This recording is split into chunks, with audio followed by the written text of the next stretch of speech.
Hello YouTube, this is Morgan, Airspeed Prime, here with my next Airspeed's Korra Rewatch video. This one's going to be for K405, Enemy at the Gates. And I think overall this is a good episode. A lot's going on here. They introduce a new subplot. They have this be a notable episode for like Bolin and Varric beginning to get some focus. Zhu Li begins to step into the spotlight kind of a little bit out of nowhere. It's Korra's return back to like meeting more people, arriving at Zaofu, and so on. It's a meaningful episode, but I also feel it's, in a way, this is the episode where Sue explains to Korra what happened with Kuvira. This is where we get our backstory. The only backstory we're really going to get on Kuvira for the entire book, outside of what Kuvira says to Korra in the last episode. And for me, it's not good enough. What we get here is the most bare bones flashback that I think they could possibly have done.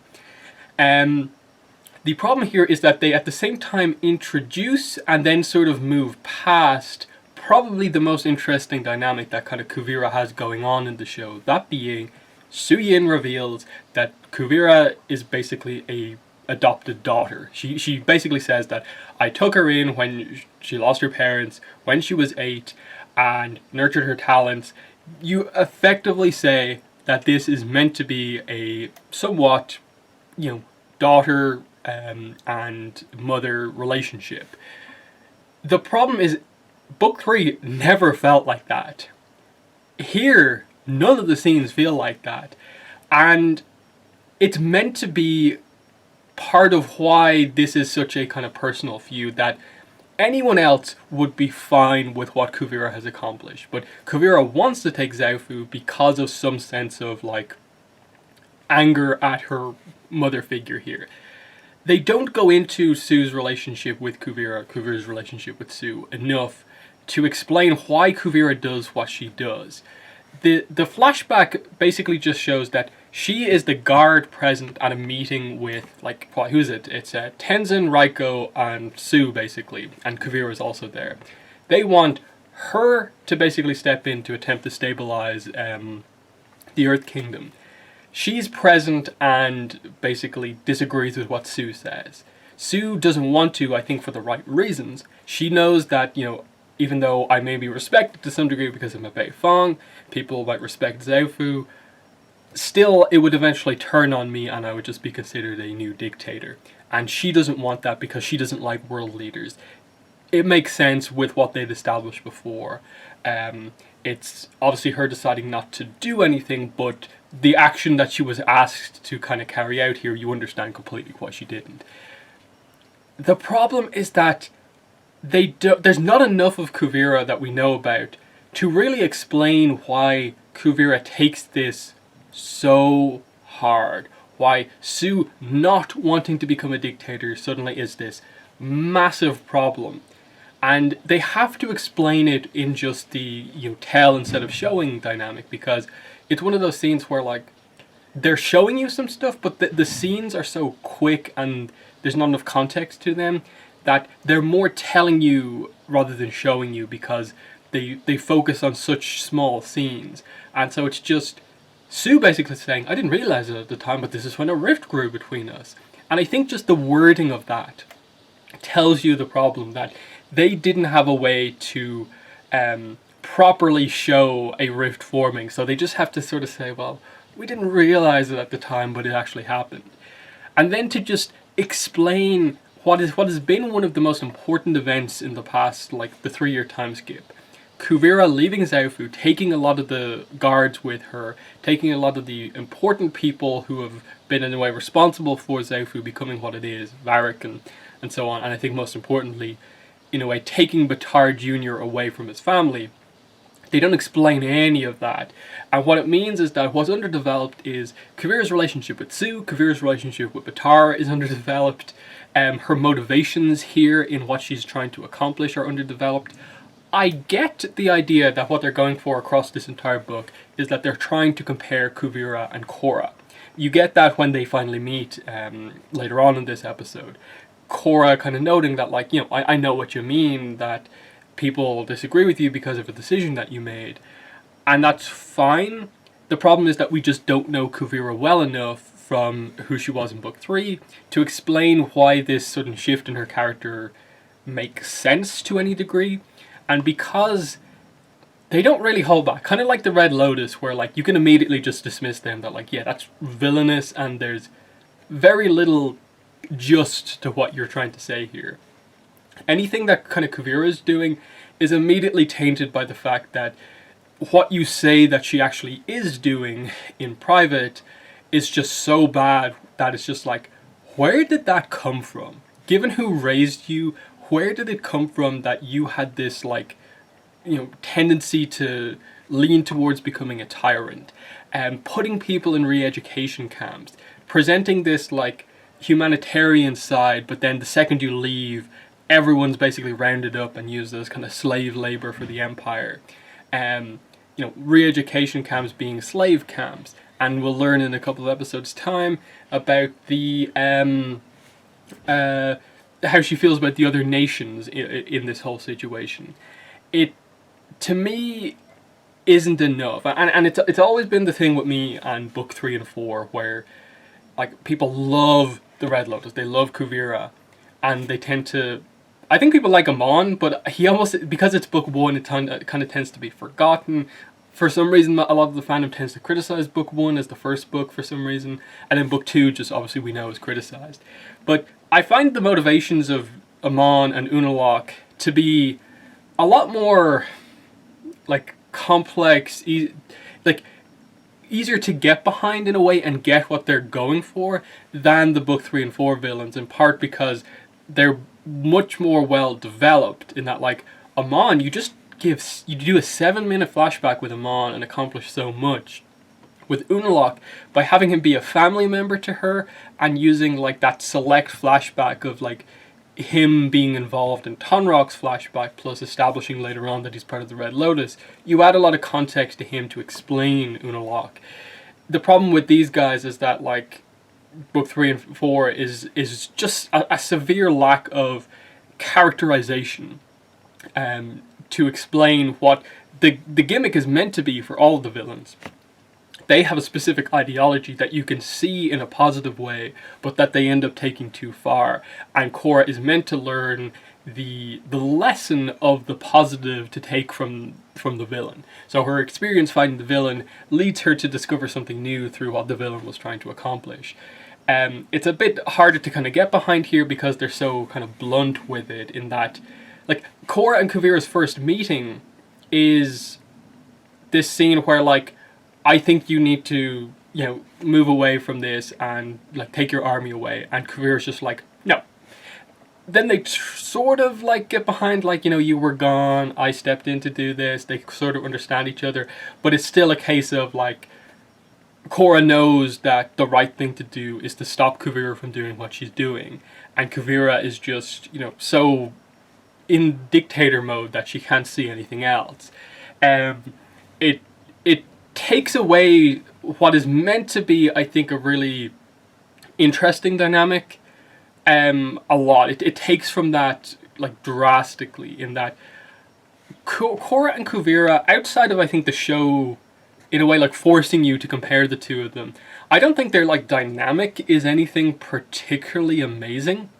Outside of the fact that the show is constantly like people comparing them for some reason, but like their scenes together aren't great really, because it's such a basic disagreement that like there's no like Kuvira has Korra on this one or anything like that. It's Korra knows that she is the villain and has to take her down, and it's just the villain being kind of stubborn about like not understanding why Korra would want to like defeat them. But yeah, that's the problem. I think overall it's good, and that Kuvira in scenes, just every scene that she's in is interesting to a degree because of the way the character is presented, the confidence, the manipulation, and just the drive to succeed is very good. It's just the motivation, explaining how she went from, as Korra mentioned in this episode, the character who saved her father, the Zaofu guard, the the daughter in a way of Sue as well. It just feels unexplained, and them saying that there's meant to be this kind of daughter, mother connection, and then it not really feeling like that's the case with like anyone else, to the point where it's kind of like, why did you even say that? Like, Korra saying she was your protege kind of feels like the right dynamic that they should have went for. But then they tried to make it more emotional without actually presenting it as being more emotional. So, like, I think they should have almost just left it as protege unless they were going to do more. Because with Opal, it definitely doesn't feel like she considers Kuvira a sister-like figure. Similarly with Wei and Wing and so on. And then there's the other dynamic that's in all of this.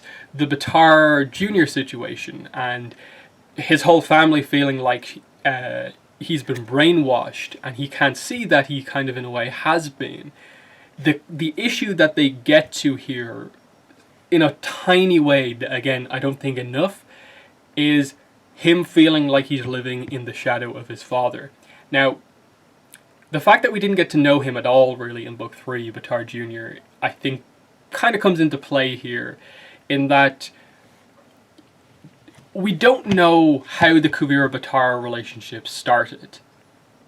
If she was the one to plant the seeds of, you are being overshadowed, by your father, you're just like a copy of your father, join me, take everyone who you have influence over with you, and we will accomplish something greater than him. I'd completely get behind that. I'd find Kuvira to be a much more interesting character. But because they leave it vague enough where, like, you don't really know what the dynamic between Kuvira and Baatar is. Does she care about him at all?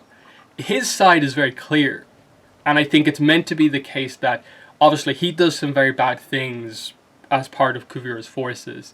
But it's clear that he has been manipulated to a degree. With Kuvira, I think they tried to get across that she does care about Baatar, but not enough, that she cares more about her like ideals and dreams than him.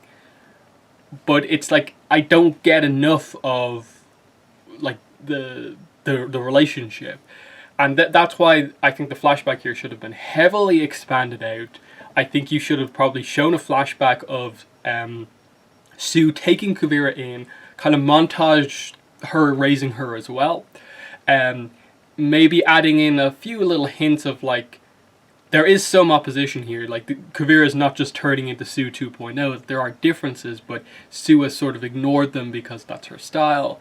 And you should have shown especially the leaving of Zaofu, the betrayal moment. That should have been made a lot clearer. I think you needed to show Kuvira actually doing her manipulation, how she started her relationship with Baatar, why she targeted him. Like, did she see a moment of maybe Baatar being frustrated at his father about something, him not being listened to? There's so much that's just in the background that adds a lot to, that would have added a lot to what's going on here, but because it's not developed, is just kind of there to kind of discuss, but you never know for sure if that's really what it was about. And so it's another case of, I think, potential that they didn't fulfill. So yeah, that's the Kuvira Baatar, the core issue here. I like it from the perspective of, you can tell from both of them arriving in Zaofu, they are here to prove a point. This is not necessarily just, this is another town. They are aware that this is different, and Baatar especially wants to make a point here to his father that I am taking over your town. Look how much more powerful I am than you. And then Kuvira is trying to make the point to Sue, but I think that dynamic is so murky, I don't really especially get what they're going for. And especially her using Bolin in this situation to try and, like, manipulate Sue. It's like, you can sort of tell that there was this background plan to who she decided to come with her, in that, like, Varric and Baatar as her, like, engineering invention team, Bolin to have, like, this kind of trust connection to, like, people, but, like, none of that's really explained. Like, Kuvira could have been the most like intelligent manipulating villain if they had like confirmed some of this stuff instead of just implied it. But let's move on. Asami and Hiroshi. This is the new plot that really comes into play here. Asami hasn't really been up to much this book, and now they've decided to, restart the thing with her father. And I think it works, but it also kind of presents the problem of like, Asami for the most part has had an arc in 2 books. In book 1, her introduction arc, which side she's on, and pretty much after that it's just about her relationship with her father, how she was able to choose the right decision, to do what's right over just siding with her father. Book 2 and 3 have sort of, there's been lines here or there from her showing that, like, she's frustrated and, hurt by the fact that he's in prison, and it's still there and that she's talking about it. It's not something she's able to ignore. So then coming back to it, I think makes sense.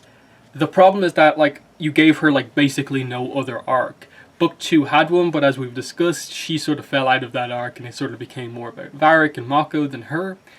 No, it doesn't take away anything from what's here, but given the increased position you're going to put her in by just having her be in a relationship with Korra, she doesn't feel developed enough, and she doesn't stand out all that much in the relationship with Korra, because the only time we really get to see her, like, emotional, see flaws potentially in her character, see her do something that is not just being the pilot, being the kind of inventor, that sort of thing, fighting in an action scene. The only time we get to see some emotion out of her is in scenes with her father like this, and they're well done. It's just like, she doesn't really have a growth arc as such in this book. It's all related to her father, and while it's good, I wish we had had more, because that's the thing I've really noticed in this rewatch, and it's something I'd always said for the last couple of years since the show came to an end. But really going through the episodes and discussing everything about them, you realize how underutilized Asami has been in, like, the entire series, especially book 3, where she's often hyped up as being, like, more important than usual. Like, there's not a lot to say about Asami in book 3, and there's more here, but it's all more about, like, her and Hiroshi. And then because you kill Hiroshi here, you've taken away what has been the dynamic that's really been interesting. And while her relationship with Korra is interesting, they haven't fully, I think, sold everyone on it. So I like what's here, because you can tell that Hiroshi in the last 3 years has gotten to this point where he's really cooled down. The whole equalist mentality, like, his ideals have sort of been lost to him, because he realizes deep down that his family is all he should care about. And I think what really could have made this the best thing possible is if they showed a little bit of a flashback with Yasuko, Asami's mother, Hiroshi's wife. If they'd shown, like, a scene of them happy and used that as a way to sort of also help bring them back together, I think that would have worked really well, because that was part of the dynamic in book 1 of, like, Asami saying something along the lines of, like, you don't love mom anymore because you're so obsessed with your ideals. Something like that would have been brilliant to just finish this arc off perfectly. As it is good, because you can see it is Hiroshi trying to start things again, but Asami just feeling so betrayed that she can't deal with it, but then coming back and realizing that she may never be able to fully forgive him, but she's going to give it a chance, and she's going to try and rekindle things with him, because you can sort of tell that it's been a sort of relationship that she has been missing, even if she's been able to go on by herself. So it's definitely good. I think there's obviously room for improvement in a lot of places in Korra, but this one, that's the only little thing. Just use Yasuko for something to just present a little bit more of a different dynamic. Like, I would have liked to have seen Hiroshi just reflect on, like, how Asami has kind of grown up. She's an adult now, and maybe have him note how, like, you're so like her, like you're more like her than me, or something like that, and develop Yasuko as a character, and also create this more emotional impact. kind of like they used like Katara and Kaya from ATLA, where you didn't really get to meet Kaya all that much, but Kaya was such an influence on Katara that you can sort of tell that there were some similarities there. So that's that.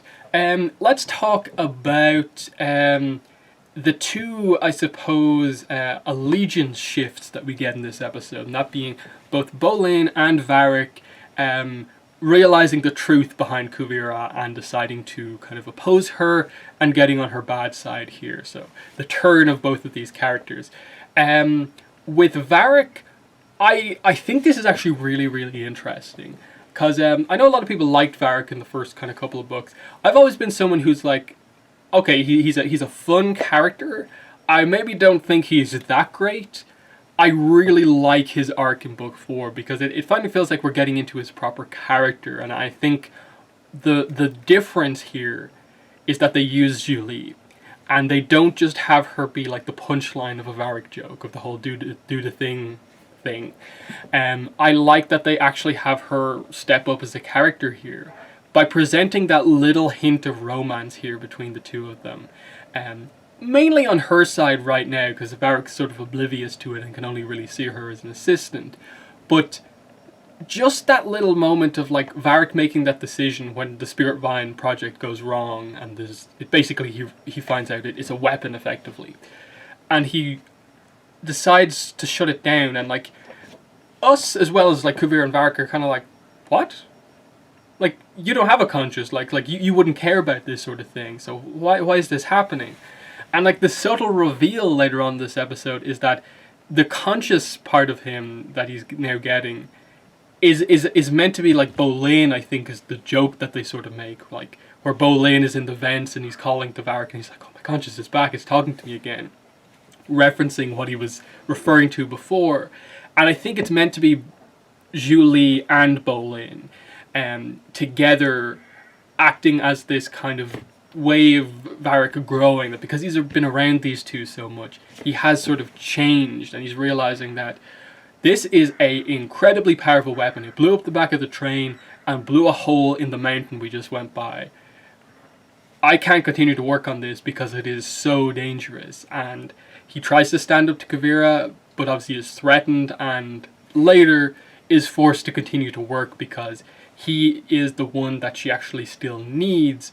Whereas I suppose Bolin's usefulness to her has more or less gone. And so on his side of things, seeing what she's doing in Zaofu, that she is asking him to sort of ask Sue to be reasonable here. The Earth Empire is helping everyone.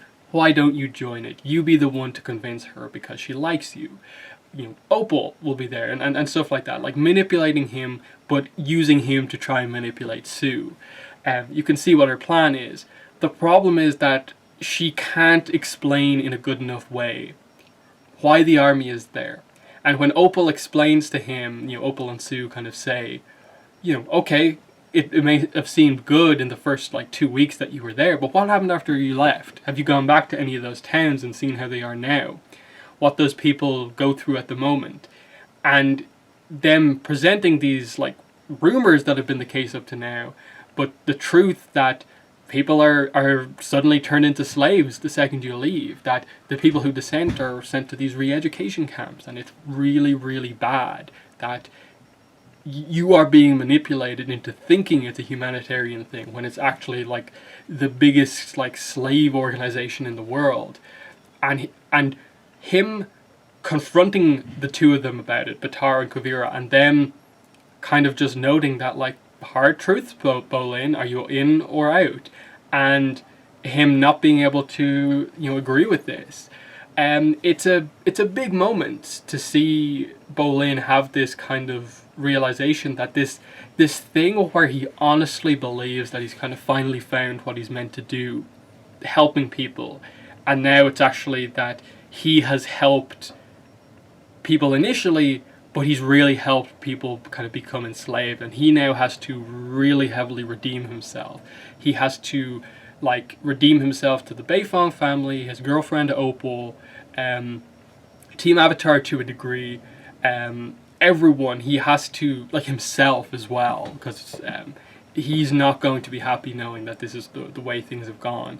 And I like how the three of them meet up, they both realize Kuvira's crazy together, they kind of go to escape, and you get the kind of mecha tank action scene where Zhu Li really steps up, revealing like how powerful she is in terms of like combat skills and stuff like that, and Varric is the one who actually doesn't know how to operate his own equipment.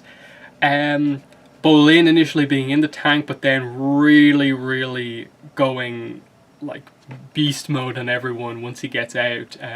Some really strong earth bending, and he only uses lava bending once, but it's an immediate like takeout of two mega tanks when he uses it.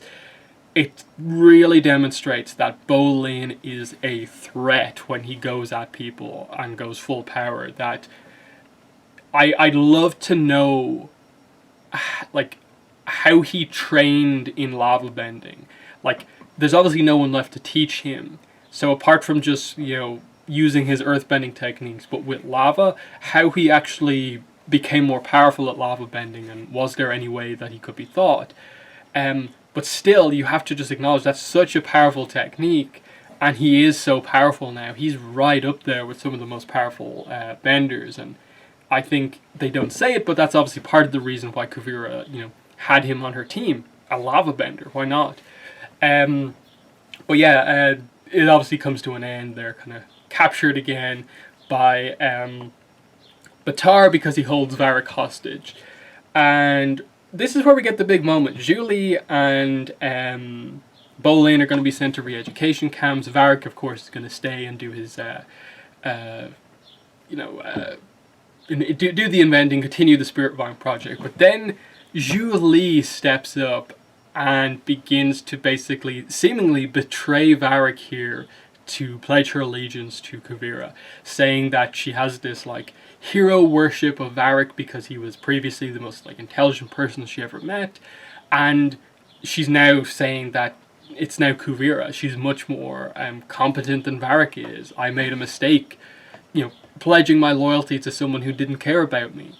And you understand it because in a way Varric has only ever used her as like his assistant and like ordering her around, and there's never been any massive sense of like, does he actually care for her? There's little things like him naming a unit of mass after her, and naming one of his like battleships after her, to show that like he cares, but he doesn't show it to her all that much. But then you remember the romance scene, and like you're having these doubts of like, what's going on here? And it works so well because we don't actually know Zhu Li all that well. That if we had actually developed her in the previous books, this scene wouldn't have meant that much, because it would have been so obvious that she was lying and she's kind of going undercover here. But because this is her real like stepping out as like an individual character, you don't actually know. This could be her siding with Kuvira, becoming a villain for this book, and Varric having to deal with this betrayal and what's happened. And it's good because you're suddenly revealing how competent Zhu Li is at like fighting, operating equipment, and so on. And that's why I think I like it. Some people criticize that, they only like developed Zhu Li in the last book. But I like that because it made this scene work. Because at the time, there was huge speculation about what way we're meant to interpret this. There's the romance stuff which shows that she cares about him. There's obviously the little glances back and forth as she's saying her kind of loyalty to Kuvira speech that show that maybe she's lying.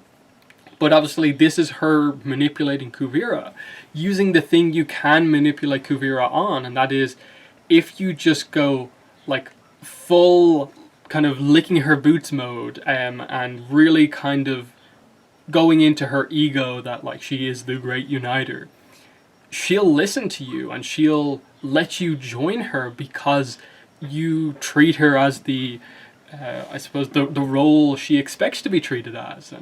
And so in that sense, like, Zhu Li is presented as one of the more intelligent characters because we know that this is her going undercover. But right now, it's this big betrayal, and Varric is going to be in this kind of spiral now of like, he's lost his rock, basically, the person who's given his life stability, and you realize how crazy he is, and like useless in a way he is without her for the most part.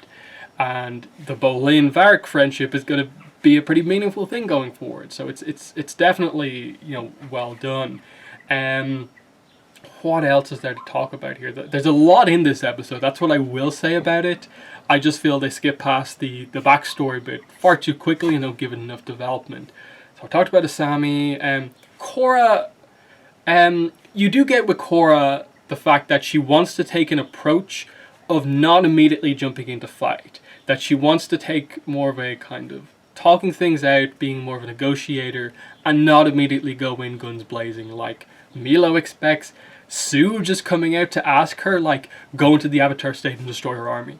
That's the only way to solve this. And that's crazy because, like, you know Sue obviously doesn't like Kuvira because of what she's doing, but to, like, ask her to do that is really over the top. And then from Sue's perspective, it's like, you just said she was like your daughter, and now you want Korra to basically wipe her out, basically. Again, she does say just her army, but the implication is that Kuvira would want to defend her army, and Korra would have to use the Avatar state on Kuvira as well, which I think is part of what they address in the next episode, if I remember correctly. Sue being a little bit more clear about you have to take Kuvira down. And it just is so confusing the way the writers do this relationship, where it's meant to be this big betrayal, but it's not. It's very similar to the Aiwei thing from book 3, where that's meant to be seen as like a really big betrayal for Sue, but then it's just completely not addressed, and here's another one. So the betrayals of Sue, Yin, Bei Fong just kind of keep adding up and not really going anywhere. That's why so many people want to see the comics get to a place where we address the trial of Kuvira and Batar, how you address her relationship with those two, their relationship with each other, and so on. Korra, the Air Kids, let's see, Opal. Opal's not really focused upon right now because obviously we're building towards like Operation Bei Fong in a couple of episodes' time, where that kind of kicks off. The ending of the episode, I suppose, Batar Senior going to Korra to say that Sue and Wei and Wing have gone to take out Kuvira, like under cover of night, basically, that they are going to kill her. This is another thing with the whole Sue's over-the-top response, or just like uncaring response to Kuvira's turn. Like, I get that Sue doesn't like tyrannical rulers, and to see someone she cares about turn into one is kind of like, okay, I get you oppose that, your ideology like means that you don't like that, but going to kill her with your sons, like bringing your two like twin sons into this, to go on a mission to attack, kidnap, or kill, almost, the interpretation, again, they don't really like to use those harsh words as much in this show because it is on Nick, but explain that. It's just all of these kind of baffling decisions that all come into play, that all feel weird because we just don't know what the dynamic is meant to be at all. So I'll say this is a good episode because it does accomplish a lot. The Bolin Varric stuff I think is set up well. Julie stepping into the spotlight. The Asami and the Hiroshi thing is well done. It's building to a nice, I suppose, mid-season finale of like the next episode, more or less. But yeah, that's been my review for K405, Enemy at the Gates. In the comments, let me know what your thoughts were on the episode. But yeah, that's been the video. Thanks for watching, and bye.